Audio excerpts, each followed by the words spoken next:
The copper mine sat like a wound carved into the red earth, its jagged mouth breathing out dust and heat beneath the Wyoming sun. Ana Morales reined her horse to a stop at the ridge and took it all in: the clatter of carts, the shouts of men, the endless rhythm of pick against stone. From a distance, it looked like progress. Up close, she knew better. Mines hid secrets the way deserts hid bones. She adjusted her hat and rode down toward the camp, boots already coated in grit before she even dismounted. The men noticed her immediately. A woman didn't often ride into a mining operation alone, and certainly not dressed in a plain inspector's coat, with a leather satchel slung over her shoulder. Conversations quieted as she approached, eyes following her with open curiosity and mild irritation. "Who's in charge here?" she asked, her voice steady, practiced. A few men exchanged looks before one nodded toward the main shaft. That'd be Jude Callahan, foreman. Ana had read his name in reports praised for productivity, criticized for cutting corners. She'd also read the accident logs. 3 injuries in 2 months. 1 death last winter, quietly marked as unavoidable. She found Jude near the shaft entrance, arguing with a miner whose arm was bound in a dirty sling. Jude was tall, broad-shouldered, his dark hair damp with sweat and dust. He looked like the mine itself, solid, unyielding, and carved by hard years.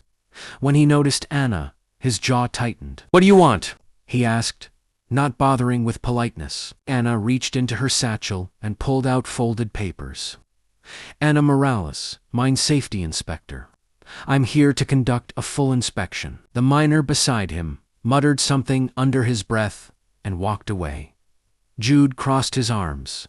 "Didn't hear anything about an inspection." "You were notified 2 weeks ago," Ana replied calmly. "By telegram." Jude scoffed. "Telegrams get lost, and we're busy. You'll have to come back another time." Ana met his gaze without flinching. "That won't be necessary. I'll start now." Something flashed in Jude's eyes: annoyance, maybe admiration, though he'd never admit it. "You city folk don't understand how things work out here," he said. "This mine feeds families. Shutting us down over paperwork won't help anyone." "I'm not here to shut you down," Ana said. "I'm here to make sure no one else gets buried alive." The words landed hard. For a moment, the noise of the mine seemed to dull. Jude's expression darkened. "We do the best we can." "Your best isn't enough," Ana replied. "Not with rotting supports in Shaft 3 and unventilated tunnels." His eyes narrowed. "You been snooping already?" "I observe," she said simply. "It's my job." Jude stepped closer, invading her space, but Ana stood her ground. She'd faced men like him before, men who thought intimidation was authority. "You walk into my mine," he said, low and warning, "and start accusing my crew of wrongdoing. You're going to make enemies." Ana's heart beat faster, but her voice stayed even. "If integrity makes me your enemy, so be it." For a long moment, they stared at each other, dust swirling between them like a challenge. Jude finally stepped back, exhaling sharply. "Fine," he said. "You want to inspect? I'll show you around myself. But don't expect me to like it." Ana allowed herself a small, private smile. "I'm not here to be liked, Mr. Callahan." As they walked toward the shaft together, neither noticed the man watching from the office balcony above, his eyes calculating. Corruption had a way of sensing danger early, and Ana Morales had just ridden straight into it. The air inside the mine was thick and metallic, clinging to Ana's lungs with every breath. Lantern light flickered along the rough-hewn walls as she followed Jude down the main tunnel, the sound of distant picks echoing like a restless heartbeat. Water dripped somewhere in the dark, slow and steady, a reminder of time wearing everything down. "Watch your step," Jude said gruffly, not looking back. "Ground's uneven." "I can handle it," Ana replied, though she appreciated the warning. She took careful steps, eyes scanning the beams overhead. The supports bolted into place years ago and never properly replaced. Several were cracked. One had been crudely reinforced with scrap wood. She stopped. This support won't hold much longer. Jude turned, irritation flaring. That beam's been there 10 years, and it's been failing for at least 2, Anna said. You can see the stress fractures. He stared at the beam, jaw tight. Replacing it means shutting this tunnel down for days. It means preventing a collapse, she countered. They stood there, lanterns swaying slightly, dust floating between them. Jude finally waved a hand. Come on, there's more to see. They passed miners who nodded respectfully at Jude and Idana, with a mix of suspicion and hope. One older man tipped his hat to her. Another whispered, about time, when Jude wasn't looking. Anna noticed. Jude noticed too. You think I don't care about them? Jude asked, as they walked. These men are my responsibility. Then why are they risking their lives? Anna asked softly. He stopped again, this time slower, like the question had found its mark. Because if this mine closes, they starve. There aren't other jobs for miles. Anna's expression softened, just a fraction. Safety and survival shouldn't be opposites. They reached a side shaft marked with a warning sign that looked newer than the rest. Anna frowned. This wasn't on the site map. Jude hesitated, just a beat too long. Old tunnel. We don't use it. Then, why is there fresh dust? Anna asked. Before he could answer, a low groan rolled through the rock, followed by a sharp crack. The ground shuddered beneath their feet. Down, Jude shouted. He grabbed Anna's arm and pulled her back as a shower of stones rained from the ceiling. Her heart slammed against her ribs as they pressed against the wall, Jude's body shielding hers. The collapse was small but violent, dust choking the air. When it settled, Anna coughed, blinking through the haze. Jude was still holding her, one hand braced against the wall, the other firm on her arm. You all right? He asked, his voice close, urgent. Yes, she said, breathless. He nodded, then seemed to realize how close they were. He stepped back quickly, clearing his throat. That shouldn't have happened. But it did, Anna said. She looked at the fallen rocks blocking part of the tunnel. This is exactly what I'm talking about. Jude ran a hand through his hair, leaving a streak of dust across his forehead. That beam must have weakened faster than we thought. Or someone ignored the reports, Anna said quietly. His eyes snapped to hers. You accusing me? I'm saying something isn't right, she replied. And it's bigger than you or me. Footsteps approached as miners rushed in, concern etched on their faces. Jude barked orders, directing them to secure the area and check for injuries. Anna watched him work, decisive, protective, respected. When things calmed, Jude turned back to her, his tone lower. You could have been hurt. So could your men, Anna said. This is why I'm here. He studied her, something shifting behind his stubborn exterior. You're not what I expected. Anna met his gaze. Neither are you. Above them, unseen ledgers were being altered and bribes quietly exchanged. The collapse had been a warning one neither of them could afford to ignore. And somewhere between falling stone and shared breath, the first crack had formed in Jude Callahan's defenses. By evening, the mine was quieter. The men released early after the collapse. Lanterns were extinguished one by one, leaving the tunnels to their shadows. Above ground, the camp settled into a wary stillness, like an animal licking its wounds. Anna sat at a rough wooden table inside the foreman's office, papers spread neatly before her. The room smelled of tobacco, ink, and old wood. Jude leaned against the doorframe, arms crossed, watching her with a mixture of irritation and reluctant respect. You always work this late? He asked. When lives depend on it, Anna replied, scanning a logbook. Her brow furrowed. These ventilation checks were signed off weekly. They were done, Jude said, then. Why don't the air readings match? She tapped the page. These numbers are identical for 6 weeks straight. That doesn't happen underground. Jude pushed off the doorframe and stepped closer. Maybe the clerk got lazy, or maybe someone told him to, Anna said. Jude's jaw tightened. You're implying corruption. I'm stating a pattern, she replied evenly. unsafe supports, unmapped tunnels, altered records. This mine is being pushed beyond its limits. Jude looked away, toward the window where the dying sun painted the dust orange. You think I don't know? Something's off, he said quietly.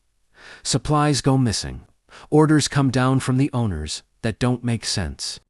But every time I ask questions, I'm reminded how replaceable I am. Anna studied him, seeing the weight he carried, the men who depended on him, the mine that owned his days, the choices that never seemed clean. You don't have to carry this alone, she said. He gave a humorless laugh. That's easy for you to say. You'll finish your inspection and ride out. I'll still be here. I won't ignore what I find, Anna said.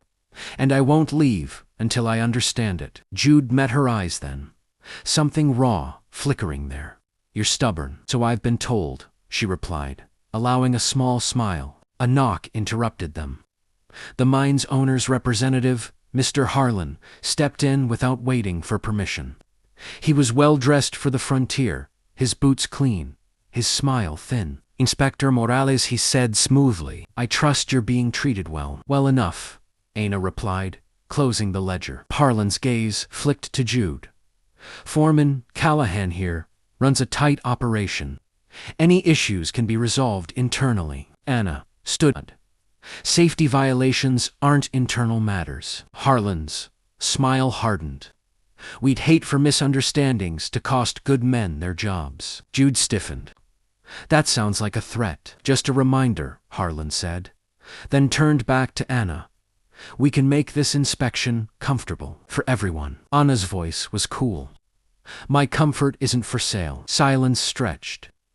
Harlan's eyes narrowed before he tipped his hat. Think it over, he said to Anna, then left. When the door closed, Jude exhaled slowly. That's the corruption you're looking for. Yes, Anna said. And it's deeper than I thought. Jude rubbed his neck. If you file a report, this mine could be shut down. If I don't, Anna said, someone will die. Their eyes met, the weight of the choice settling between them. Outside, the wind kicked up dust, rattling the window panes. I'll help you, Jude said finally. Whatever you need. Records, access, everything. Anna's heart skipped. Why? Because I'm tired of pretending I don't see it, he said. And because you're right, she nodded, gratitude and something warmer blooming in her chest. Thank you. They worked late into the night, comparing notes, tracing discrepancies, their shoulders nearly touching as lantern light flickered. Somewhere between shared determination and quiet understanding, the distance between them shrank. Integrity, Anna realized, had a way of drawing people closer, and this promise made over dusty ledgers and hard truths would change them both. The following morning broke sharp and cold, the kind of dawn that left frost clinging to the tents and breath hanging in the air. Anna hadn't slept. Neither had Jude. The ledgers they'd uncovered told a dangerous story over reported safety upgrades, underpaid suppliers, and a hidden shaft feeding unregistered copper straight into private wagons bound for the rail line. Someone was stealing from the mine. Worse, someone was willing to risk lives to do it. Anna folded the last document and slipped it into her satchel. This is enough to shut them down, she said quietly, and enough to put Harlan in chains. Jude stared out toward the mine, his hands curled into fists. He won't go quietly. No, Anna agreed. Neither will the men behind him. A shout erupted outside, sharp with panic. Moments later, a miner burst into the office, face pale beneath the dust. Jude, there's been an explosion in the East Tunnel Shaft 7. Jude was moving before the man finished speaking. Anna followed without hesitation. Smoke poured from the tunnel mouth, thick and black. Men shouted, some coughing, others dragging injured miners into the open. The air stank of burned oil and scorched rock. That shaft was supposed to be closed, Anna said, horror tightening her chest. Jude's face went dark. They kept it running. Another rumble shook the ground. Timber cracked. The tunnel began to sag. There are still men inside, someone yelled. Jude grabbed a lantern. I'm going in. Anna caught his arm. You can't. The supports are compromised. I won't leave them, he said fiercely. Then you won't go alone, Anna replied, already pulling a scarf over her mouth. Inside, the tunnel was chaos, fallen beams, smoke cries echoing through the darkness. Jude led the way, steady and fearless, guiding trapped miners toward the exit. Anna followed, helping where she could, her lungs burning, her heart hammering. They reached the far end, where two men were pinned beneath rubble. Together, Anna and Jude strained against the stones, muscles screaming until the rocks shifted just enough to free them. As they turned back, another crack split the air. Run, Jude shouted. They didn't make it far before the ceiling gave way. Jude shoved Anna into a narrow recess as debris crashed down. Pain flared as a beam grazed his shoulder. Anna screamed his name. Dust settled. Silence followed. Jude, Anna whispered, reaching for him. I'm here, he groaned. Relief flooded her as she pressed close, her hands shaking. You're hurt. I'll live, he said. She nodded, tears streaking through the dust on her cheeks. Yes, because of you. They were pulled out minutes later, battered but alive. Outside, the men watched in stunned silence as Harlan arrived, his face more furious than concerned. Anna stepped forward, voice ringing clear. This explosion was caused by illegal operations in an unregistered shaft. I have proof. Harlan's eyes flicked to Jude, then back to Anna. You have no idea what you're accusing. I do, Jude said hoarsely, and I'll testify. The truth had cost blood and nearly lives, but it was out now, impossible to bury. That night, as stars spread across the desert sky, Anna sat beside Jude outside the infirmary tent, tending his bandaged shoulder. You could have walked away, he said softly. So could you, she replied. Their eyes met, the space between them charged with everything they hadn't said. In facing the truth together, something unbreakable had formed, and neither of them wanted to face what came next alone. The mine was silent for the first time in years. No clang of picks, no groan of overworked beams. Just wind rolling across the red earth and the creak of wagons as officials sealed the shafts, one by one. Word had traveled fast, faster than Anna expected. By midday, territorial marshals arrived with warrants, ledgers in hand, and Harlan in irons. The corruption that had festered beneath the copper veins was finally dragged into the light. Anna stood near the ridge where she'd first arrived, watching men gather in small groups, uncertainty written across their faces. The mine was shut down for now. Fear clung to the camp, but so did something else, hope. Jude approached her slowly, his arm still bound in a sling, his steps careful but determined. The marshals say there'll be an inquiry, he said. If the owners can't prove compliance, the mine won't reopen. Anna nodded. And if it does reopen, it'll be safer. He gave a dry smile. That's thanks to you. It's thanks to you telling the truth, she corrected. That wasn't easy. Jude looked out over the camp. I spent years thinking survival meant compromise. Turns out, compromise was what nearly killed us. Anna studied his face, the stubborn lines softened by resolve. The man he'd become through fire and truth. What will you do now? He hesitated. The men asked me to stay, help rebuild, run things the right way, if they let me. A warmth spread through her chest. They trust you. I want to deserve it, he said. Then quieter. But I don't want to pretend this is just about the mine. Anna's breath caught. Neither do I. They stood in silence, the vast sky stretching above them. Out here, promises felt heavier, meant to be kept or not spoken at all. You'll file your report, Jude said. Then you'll ride on to the next town. Yes, Anna said. The word tasted bitter. And I'll stay, he said, because this place still needs fixing. She turned to him. That doesn't mean this ends. He met her gaze, steady and sure. No, it means we choose carefully. That evening, the camp gathered for a modest meal, shared bread. Coffee boiled too long, quiet laughter breaking through the tension. Anna sat beside Jude, their shoulders touching, no need for pretense. The men thanked her openly, tipping hats, offering awkward smiles. One said, "You saved lives." Another added, "You gave us a future." Later, as the fire burned low, Jude walked Anna to her horse. The stars were sharp and countless, the desert humming with night sounds. "I don't make promises lightly," Jude said, stopping beside her. "But I can promise this: whatever grows between us will be built on truth. No shortcuts. No lies." Anna reached for his good hand, holding it firmly. "That's the only kind of promise worth making." They leaned in slowly, the kiss gentle but certain, like a vow sealed without witnesses. When they pulled apart, neither rushed away. "I'll write," Anna said. "I'll be here," Jude replied. She mounted her horse, pausing once more to look back at him standing tall against the mine.